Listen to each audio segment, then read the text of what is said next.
નમસ્તે વિદ્યાર્થી મિત્રો, હાર્દિક સર એકેડમીની યુટ્યુબ ચેનલમાં આપ સૌનું ખૂબ ખૂબ સ્વાગત છે. આજનો જે વિડીયો લેક્ચર છે એમાં આપણે ચર્ચા કરીશું 18મી સપ્ટેમ્બરના કરંટ અફેર.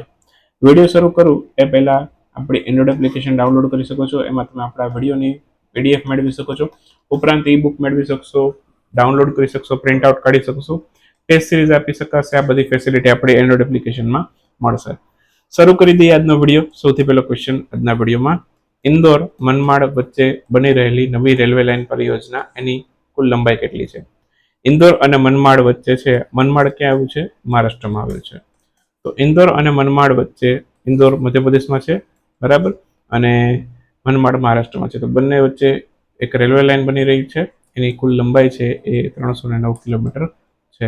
આન્સર આવશે 309 કિલોમીટર. ઓપ્શન સી આપણો જવાબ થશે. તો હાલમાં જ આ રેલવે લાઇન બની રહી છે અને કુલ લેન્થ છે 309 કિલોમીટર છે. કુલ ખર્ચ કેટલો કરવામાં આવશે? 18,036 કરોડનો ખર્ચ કરવામાં આવશે આ યોજના પાછળ. આનાથી મહારાષ્ટ્ર અને મધ્યપ્રદેશના બંનેના કુલ 6 જિલ્લાઓને ફાયદો થશે. બાકી આ નવી રેલવે લાઇન ભારતમાં જેટલી પણ બને છે એનું નિર્માણ PM ગતિશક્તિ યોજના હેઠળ કરવામાં આવી રહ્યું છે. PM ગતિશક્તિ યોજના પૂછી શકે ક્યારે શરૂ થઈ હતી? તો એ 13 ઓક્ટોબર 2021ના રોજ શરૂ થઈ હતી. તો જ્યારે પણ કોઈ યોજના ચર્ચામાં આવતી હોય છે ત્યારે હું તમને યોજના શરૂ ક્યારે થઈ એ ચોક્કસ કહું છું, કેમ કે એવા ક્વેશ્ચન GPSCમાં પૂછાતા હોય છે. બાકી મનમાડ મહારાષ્ટ્રના નાસિક જિલ્લાની અંદર આવેલું છે અને ગતિશક્તિ વિશ્વવિદ્યાલય બહુ પૂછે છે, એ ગુજરાતના વડોદરામાં આવેલી છે. ક્લિયર? તો આ 4-5 મુદ્દાઓ છે એ તમારે આમાંથી યાદ રાખવાના થશે. હાલમાં જ કાઇનેસ સેમિકોન પ્રાઇવેટ લિમિટેડ એમણે કયા સ્થળે પોતાનો સેમિકન્ડક્ટર પ્લાન્ટ સ્થાપવાની જાહેરાત કરી છે? તો ગુજરાતમાં સાણંદ ખાતે સ્થાપશે. આન્સર આવશે સાણંદ. તો કાઇનેસ સેમિકોન પ્રાઇવેટ લિમિટેડ છે એ ગુજરાતના સાણંદ ખાતે પોતાનો સેમિકન્ડક્ટર પ્લાન્ટ સ્થાપશે.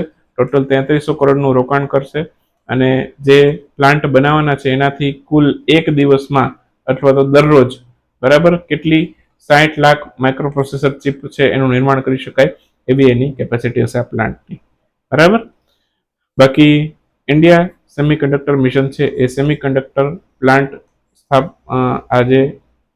આ મિશન હેઠળ જે છે, ઇન્ડિયા સેમિકન્ડક્ટર મિશન, એના હેઠળ જે છે આ કાઇનેસ સેમિકોન પ્રાઇવેટ લિમિટેડ આ જે કંપની છે એ સેમિકન્ડક્ટર પ્લાન્ટ સ્થાપનારી 5મી કંપની બની છે. એ પણ યાદ રાખવાનું છે. બાકી ઇન્ડિયા સેમિકન્ડક્ટર મિશનની વાત આવી છે તો એની શરૂઆત ક્યારે થઈ એ પણ યાદ રાખી લેવાનું. ડિસેમ્બર 21માં શરૂઆત થઈ હતી. ઇલેક્ટ્રોનિક્સ IT મંત્રાલય આની શરૂઆત કરી હતી. બાકી અન્ય ભારતમાં જેણે સેમિકન્ડક્ટર પ્લાન્ટ સ્થાપ્યા છે એની પણ ચર્ચા કરાવી દઉં. અત્યાર સુધીમાં આટલી કંપનીઓએ સ્થાપ્યા છે: ટાટા ઇલેક્ટ્રોનિક્સ પ્રાઇવેટ લિમિટેડ અને પાવર ચિપ જે તાઇવાનની કંપની છે, બંને મળી ધોલેરામાં સ્થાપવાના છે પ્લાન્ટ. TEPL આસામના મોરીગોન જિલ્લાની અંદર પોતાનો સેમિકન્ડક્ટર પ્લાન્ટ સ્થાપશે. CG પાવર જે ભારતની છે અને એક જાપાનની રેનેસસ નામની કંપની ગુજરાતના સાણંદમાં પોતાનો પાવર પ્લાન્ટ સ્થાપશે.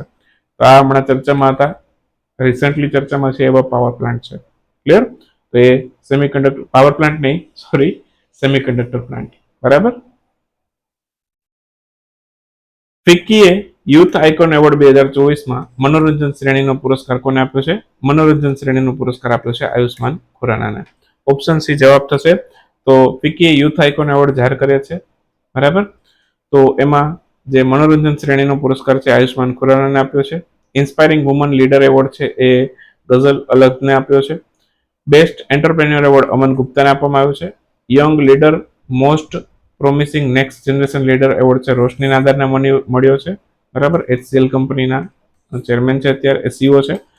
સ્પોર્ટ્સ કેટેગરી, બરાબર, એમાં નીરજ ચોપડાના પુરસ્કાર આપવામાં આવેલો છે. તો એટલા પુરસ્કારો યાદ રાખીશું અને આમાંથી કદાચ એકાદું પૂછાઈ શકે. સ્પોર્ટ્સનો પૂછે, મનોરંજનનો પૂછે, બરાબર, અથવા તો ઇન્સ્પાયરિંગ વુમન વાળો પૂછે. ક્લિયર?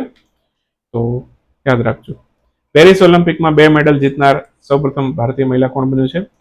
જો નોર્મલ ઓલિમ્પિકની વાત કરું તો એમાં મનુ ભાકરે એક જ ઓલિમ્પિકમાં 2 મેડલ જીત્યા હતા. સેમ એવી જ રીતે અહીંયા પેરિસ પેરા ઓલિમ્પિક જે થયા હતા, બરાબર, એમાં પણ એક જ ઇવેન્ટમાં 2 મેડલ લાવનાર સૌથી પહેલા મહિલા ખેલાડી બન્યા છે પ્રીતિ પાલ. તો ઓપ્શન બી જવાબ થશે. આન્સર આવશે ઓપ્શન બી. પેરા ઓલિમ્પિકમાંથી ઓછા ક્વેશ્ચન હોય છે પણ આ ક્વેશ્ચન પૂછી શકાય એવો છે. જે બહુ જ મહત્વના ક્વેશ્ચન હોય એમાંથી એક આવે છે પ્રીતિ પાલ વાળો, કે એક જ ઓલિમ્પિકમાં 2 મેડલ લાવનારા સૌથી પહેલા મહિલા બન્યા છે.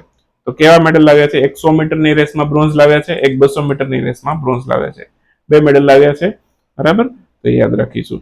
અને ક્લોઝિંગ સેરેમનીમાં ધ્વજવાહક કોણ હતા? હરવિંદર સિંહ, એમણે ગોલ્ડ મેળવ્યો હતો, અને પ્રીતિપાલ, બરાબર, એમણે બ્રોન્ઝ મેળવ્યો છે. 2 મેડલ મેળવ્યા છે, એટલા માટે એમને ધ્વજવાહક તરીકે પસંદ કર્યા છે.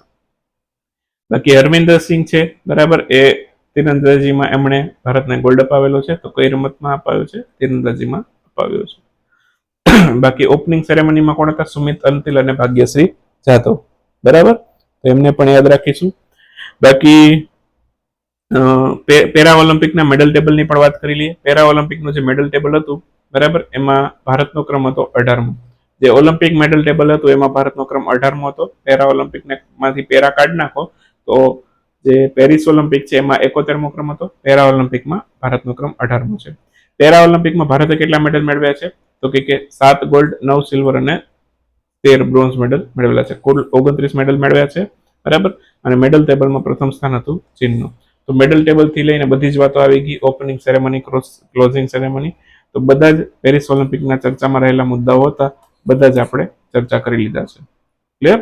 અને એક ખાસ મહત્વનો કે 2 મેડલ લેનારા સૌથી પહેલા મહિલા પ્રીતિપાલ, એમને ખાસ યાદ રાખીશું. ઓકે. હાલમાં જ ભારતની સુપ્રીમ કોર્ટના 75 વર્ષ પૂરા થવાના અવસર ઉપર ભારતના ડાક વિભાગે સ્મારક ટિકિટ જાહેર કરી. ડાક વિભાગ સંચાર મંત્રાલય હેઠળ કાર્ય કરે છે. ઓકે.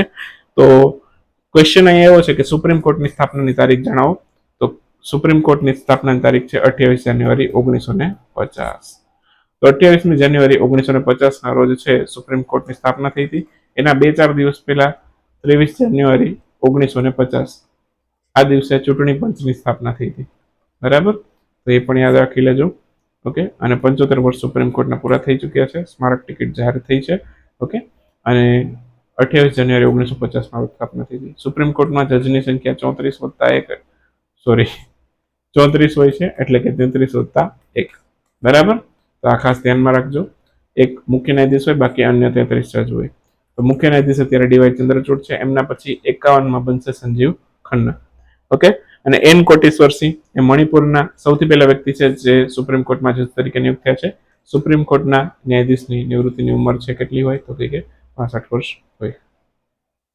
વિશ્વ વાંસ દિવસ ક્યારે ઉજવાયેલો છે? આજે 18 સપ્ટેમ્બરે છે. 18 સપ્ટેમ્બરે વિશ્વ વાંસ દિવસની ઉજવણી કરવામાં આવે છે. નેશનલ બાંબુ મિશન અંતર્ગત છે આ વિશ્વ વાંસ દિવસ. નેશનલ બાંબુ મિશન છે એના અંતર્ગત વાંસ જે છે એને વૃક્ષની પ્રજાતિમાંથી કઈ પ્રજાતિમાં નાખવામાં આવ્યું? ઘાસની પ્રજાતિમાં. પહેલા વાંસ જે છે એને એક ટ્રી તરીકે ગણવામાં આવતું હતું, બરાબર. હવે આ ગ્રાસ બની ગયું છે, બરાબર. તો વાંસને વૃક્ષની પ્રજાતિમાંથી ઘાસની પ્રજાતિમાં શિફ્ટ કર્યું છે નેશનલ બાંબુ મિશન અંતર્ગત. ઓકે.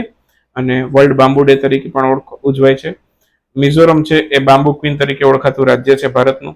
અને અરુણ જેટલીએ વાંસ જે છે એને લીલું સોનું કીધેલું હતું, બરાબર. તો આ અવસર ઉપર વિશ્વ વાંસ દિવસ એટલે કે વર્લ્ડ બાંબુ ડે ની થીમ યાદ રાખીશું. Next generation bamboo, solution, innovation and design, બરાબર. ઘણા ક્રાફ્ટ પણ બનતા હોય છે બાંબુમાંથી, તે પણ યાદ રાખજો.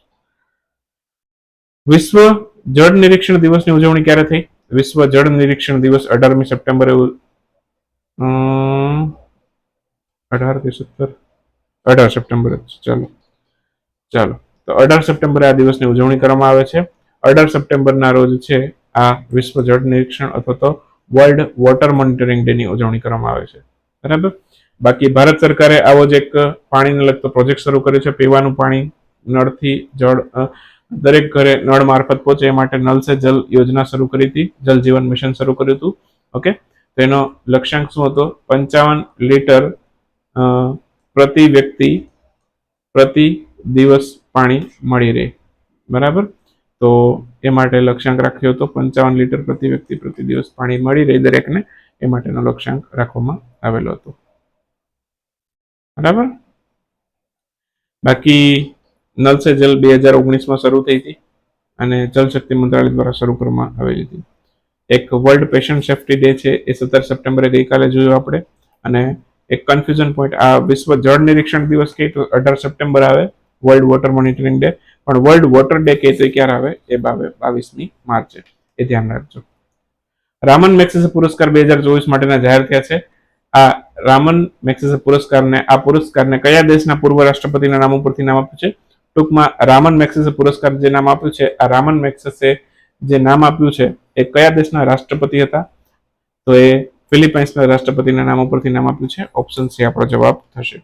હાલમાં જ રામન મેગ્સેસ પુરસ્કાર જે એશિયાના નોબેલ પુરસ્કાર તરીકે ઓળખાય છે, તો કયો પુરસ્કાર એશિયાના નોબેલ પ્રાઇઝ તરીકે ઓળખાય? તો કે રામન મેગ્સેસે પુરસ્કાર. આ પુરસ્કાર છે એક આ વર્ષે એક સંગઠનને આપ્યો છે અને બીજા અન્ય 4 વ્યક્તિને આપ્યો છે. ટોટલ 5 વ્યક્તિને આ પુરસ્કાર આપવામાં આવ્યો છે. સંગઠનનું નામ છે ગ્રામીણ ચિકિત્સક આંદોલન, થાઈલેન્ડનું સંગઠન છે, એમને મળ્યો છે. બરાબર, બાકીના 4 વ્યક્તિના નામ આપેલા છે અને આ પુરસ્કારને ફિલિપિનના રાષ્ટ્રપતિ રોમન મેગ્સેસના નામ ઉપરથી નામ આપ્યું છે. આ પુરસ્કારની શરૂઆત 1957માં થઈ હતી. પુરસ્કારો કોને કોને મળ્યા છે? હયાકો મિયાઝકીને મળ્યો છે, જાપાનના ડોક્ટર છે. ડોક્ટર નગ્યુએન થી નોક ફુંગ એ વિયેતનામના ડોક્ટર છે, એમને મળ્યું છે. બાકી કર્મા ફુંગટોને મળ્યો છે, બૌદ્ધ ધર્મના ભિક્ષુક છે. અને ફરબીઝા ફરહાનને મળ્યો છે, ઇન્ડોનેશિયાના પર્યાવરણવિદ છે. તો આ બધાને આ પુરસ્કાર રામન મેગ્સેસે પુરસ્કાર મળ્યો છે. ઓપ્શનમાં ભારત હોય તો ભારતના કોઈ પણ વ્યક્તિને પુરસ્કાર નથી મળ્યો, એ યાદ રાખજો આ વર્ષે. ચલો વન લાઇનર ક્વેશ્ચન થોડાક જોઈ લે. સોવરન ગોલ્ડ બોન્ડ માટેની એક નવી યોજના છે, કોના દ્વારા શરૂ કરવામાં આવી હતી? ભારતીય રિઝર્વ બેંક દ્વારા શરૂ કરવામાં આવેલી હતી. સોવરન ગોલ્ડ બોન્ડ માટેની એક નવી યોજના. રાષ્ટ્રીય શિક્ષક પુરસ્કાર, એનાથી કુલ કેટલા શિક્ષકો છે એને સન્માનિત કરવામાં આવ્યા હતા? તો રાષ્ટ્રીય શિક્ષક પુરસ્કાર છે એનાથી ટોટલ 50 શિક્ષકો છે એને સન્માનિત કરવામાં આવેલા છે અને એમાંથી 34 પુરુષો હતા અને 16 મહિલાઓ હતી. તો ક્વેશ્ચનમાં કદાચ કેટલી મહિલાઓને આપ્યો એવું પૂછે તો ધ્યાન રાખવું, 16 મહિલાઓને મળ્યો. હાલમાં જ પ્રોજેક્ટ મોરની નામનો આર્ટિફિશિયલ ઇન્ટેલિજન્સ પ્રોજેક્ટ છે, કોના દ્વારા શરૂ કરવામાં આવ્યો છે? પ્રોજેક્ટ મોરની નામનો આર્ટિફિશિયલ ઇન્ટેલિજન્સ આધારિત પ્રોજેક્ટ છે, ગૂગલે શરૂ કર્યો છે. 1 ટ્રિલિયન માર્કેટ કેપ ધરાવનાર સૌથી પહેલી નોન ટેકનોલોજી કંપની કઈ બની છે? જો ટેક કંપની હોય ને એ તો 1 ટ્રિલિયનનું માર્કેટ કેપ હાંસલ કરવું એના માટે મોટી વાત નથી ગ્લોબલી, પરંતુ નોન ટેક કંપની આ સૌથી પહેલી બની છે. બર્કશીર હેચવે આ અમેરિકાની કંપની છે જે સૌથી પહેલી નોન ટેક કંપની છે જે 1 ટ્રિલિયનનું માર્કેટ કેપ હાંસલ કર્યું છે. Bharat bill pay system BBPS આને કોના દ્વારા શરૂ કરવામાં આવ્યું છે? આ NPCI શરૂ કર્યું છે બિઝનેસ ટુ બિઝનેસ ટ્રાન્ઝેક્શન માટે. National payment corporation of India NPCI નું પૂરું નામ છે. ફિનટેક ક્ષેત્રની સૌથી પહેલી સેલ્ફ રેગ્યુલેટિંગ ઓર્ગેનાઇઝેશન કંપની કઈ બની છે? કંપનીનું નામ છે ફેસ, જેનું પૂરું નામ થાય છે fintech association for consumer empowerment. 2020માં કંપની શરૂ થઈ હતી. 8% વૈશ્વિક ટ્રાફિક ડેટા સાથે વિશ્વની સૌથી બીજી મોટી ડેટા કંપની કઈ બની? 8%ના વૈશ્વિક ડેટા સાથે રિલાયન્સ જીઓ ઇન્ફોકોમ છે આ વિશ્વની બીજી સૌથી મોટી ટ્રાફિક કંપની બની છે. RIM-2 બેલિસ્ટિક મિસાઇલનું સફળ પરીક્ષણ કોણે કર્યું? યુક્રેને કર્યું RIM-2 બેલિસ્ટિક મિસાઇલનું સફળ પરીક્ષણ. રેન્જ છે 280 કિલોમીટરની. ઓબા રિઝર્વ ફોરેસ્ટ એને વન્યજીવ અભયારણ્યનો દરજ્જો આપવામાં આવ્યો છે, કયા રાજ્યમાં છે? આસામમાં આવેલું છે. ઈ શ્રમ પોર્ટલ ઉપર 30 કરોડથી વધુ રજીસ્ટ્રેશન થઈ ગયા છે. શ્રમ અને રોજગાર મંત્રાલયે આ કઈ તારીખે શરૂ કર્યું?